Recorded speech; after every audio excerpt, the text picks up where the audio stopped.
Pada malam hari ini saya sedikit tabarukan ya, karena kajian tetap tentang kitab fikih.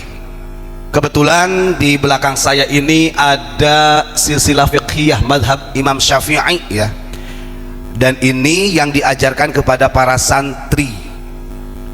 Bahkan dari beberapa santri juga sudah ada yang menjadi alumni, yang punya pesantren, yang sudah ngajar. Nah ini kan luar biasa Pak, daripada orang-orang yang komentar sesat tapi dia mencetak santri satu aja gak bisa, tapi bisa mencetak banyak akun. Iya betul.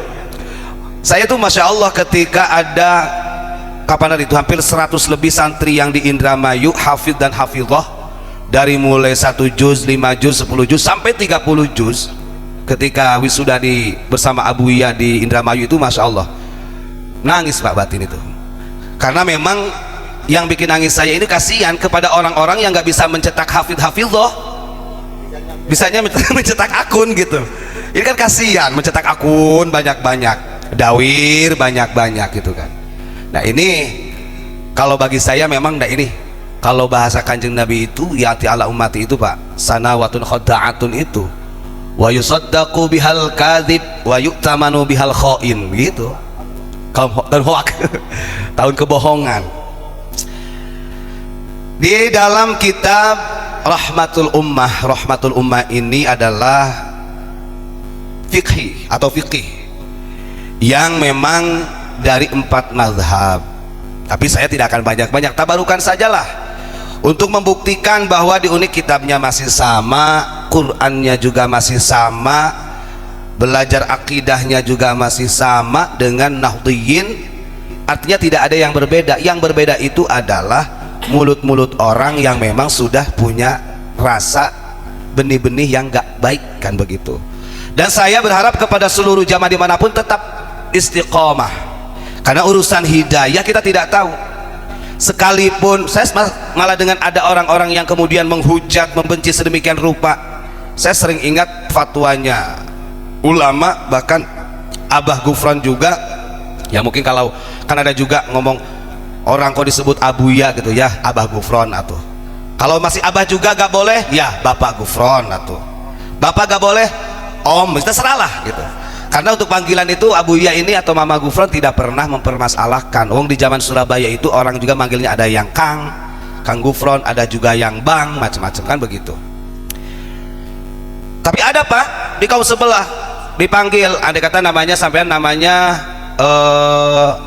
Udin gitu, saya panggil Udin marah, ada karena gelarnya gak disebut, harus disebut gelarnya. Ada juga yang kayak gitu, ada juga gitu kan. Nah di dalam kitab Rahmatul Ummah, kitabus sholati utawi iki iku bab mertelaake sholat begitu ya. Ajma'al muslimuna ala anna salata ahadu arkanil islamil khamsati al madhkurati fi qawlihi sallallahu alaihi wasallam buniyal islamu ala khamsin. Nah, ini kan kenapa saya harus baca, biar majelis ulama itu dengar kan begitu. Nanti ada juga pengeles yang kami permasalahkan bukan pondoknya, bukan ajaran pesantrennya, tapi ceramah-ceramahnya Mama Gufron yang kami permasalahkan.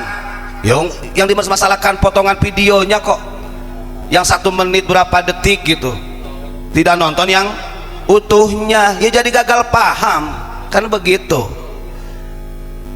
Na'udzubillahi min dzalik. Astagfirullahaladzim.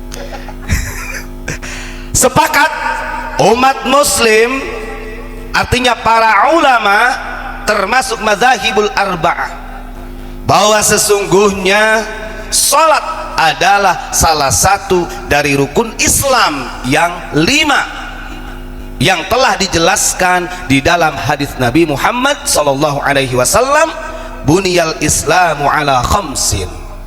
Islam akan berdiri tegak atas 5 rukun atau 5 perkara. Nah ini kan ada kadang-kadang kan ada juga yang ngomong kayak gini, kalau kamu menghina Islamnya harus dipertanyakan kan begitu Pak. Ada juga kan yang kayak gitu. Ya, yang masuk rukun ke-7 tadi itu benar. Ini sepakat gitu ya. Bahkan al-hadis ya, wa anna salatal maktubata fil yaumi wal lailati khamsun. Dan juga salat dalam sehari semalam ini sudah sepakat. 4 mazhab umat muslim sepakat hanya 5 waktu, Pak. Kan begitu. Wa hiya 17 rakaatan. Dari 5 waktu itu ada 17 rakaat. Faradahallahu ala kulli muslimin balighin aqilin wa ala kulli muslimatin balighatin aqilatin khaliyatin min haidin wa nifasin.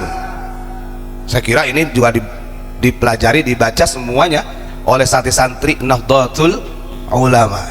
Kan begitu. Yang mana sholat 5 waktu yang hitungannya ada 17 rakaat itu Allah perintahkan, Allah fardukan kepada kaum muslim laki-laki yang sudah balik, yang berakal. Begitu juga kepada kaum muslimat atau muslim perempuan yang balik dan berakal dan suci dari haid nifas. Nah, ini yang kita bacakan, ini yang diajarkan kepada santri gitu ya, Bapak MUI dengan afiliasinya ihtiraman ya. Karena memang begini, ketika tidak objektif di dalam menilai, nanti ini justru akan merusak marwahnya sendiri. Ini yang kita khawatirkan. Nah, ini kita doakan mudah-mudahan para ulama diberikan kesehatan, siapapun itu, mau ulama yang di mana saja. Artinya bangsa kita ini ada di tangan ulama, Pak. Sedikit ya, ini kan sudah saya baca. Saya ingin menyampaikan apa yang disampaikan oleh Imam Ghazali. Ini kan hitung-hitung untuk fatwa kita lah. Beliau Imam Ghazali kan mengatakan begini, kenapa ulama ini harus menjadi tonggaknya negara yang paling fundamental.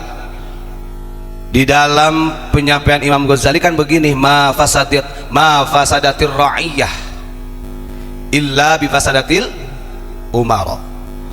Artinya rakyat ini dengan bermacam-macam sukunya, beda bahasanya, kita anggap Indonesia lah, rakyat seluruh Indonesia dari Sabang sampai Merauke, ini tidak akan pernah rusak, Pak. Tidak akan pernah hancur illa bi fasadatil umara, kecuali kalau sebab rusaknya para pemerintah. Kan begitu. Wa ma fasadatil umara illa bi fasadil ulama.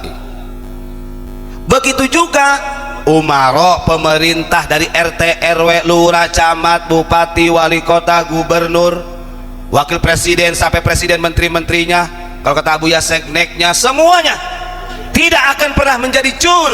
Ngerti cur? Rusak atau lacut, kecuali kerusakan itu akan terjadi kepada para umara bi fasadil ulama, dengan sebab rusaknya ulama. Ya kan, ihtiraman, Pak, wa ta'ziman. Lalu apa yang membuat ulama itu rusak? Apa yang membuat ulama menjadi hancur, yang akan mengakibatkan rakyat, pemerintah, bahkan negara menjadi hancur lebur? Na'udzubillahi min dzalik.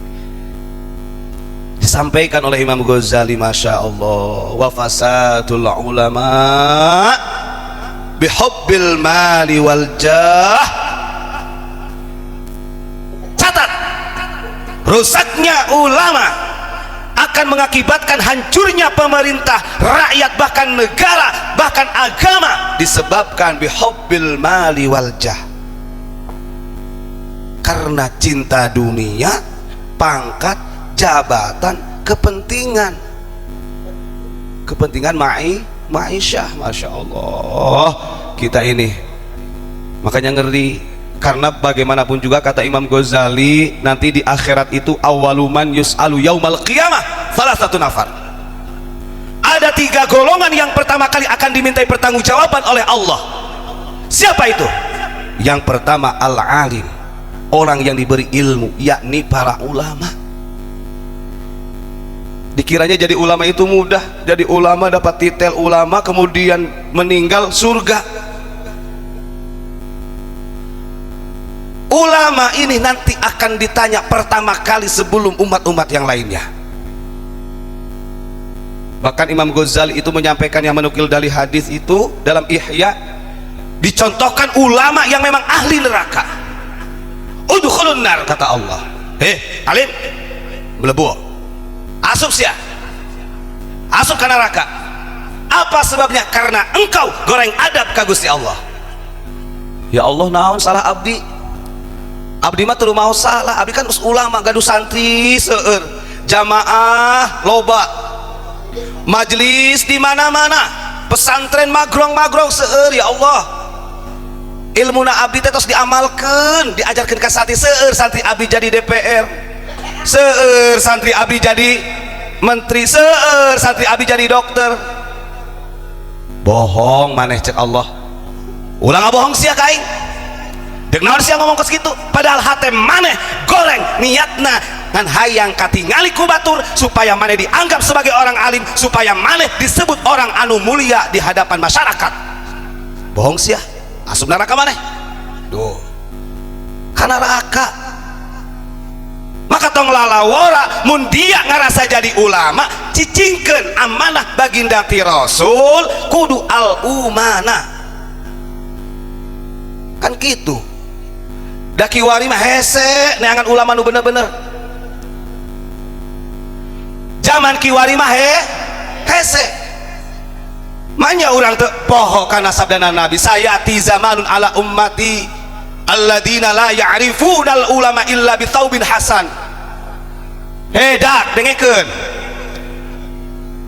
Engke di zaman engke bakal aya hiji zaman anu mana umat eta henteu apal ka sosok ulama nu sabenerna, kusabab ngan saukur ningali pakaian anu alus kitu.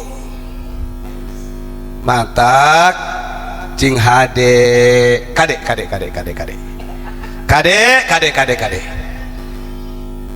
jadi loba anu kudu diintrospeksi. Dikirana kemudian orang boga santri, boga jamaah, ahli surga, masya Allah, belum tentu. Makanya kita doakan semuanya para ulama, siapa saja yang berjuang di jalan Allah, mudah-mudahan Allah berikan kesehatan. Satu catatan, kita di sini diajarkan oleh guru Mama Gufron atau Abah Gufron atau Abu Ya Gufron, apalagi mau Pak Gufron, siapa saja. Kita di sini diajarkan syahadatnya sama, rukun Islamnya sama, rukun imannya juga sama, sholat Jumatnya juga sama, kiblatnya juga sama. Naon anu dibedakeun? Eta mah bagi jalma-jalma anu eueuh gawe. Kan gitu. Nuhun lah, terima kasih. Salam Pancasila.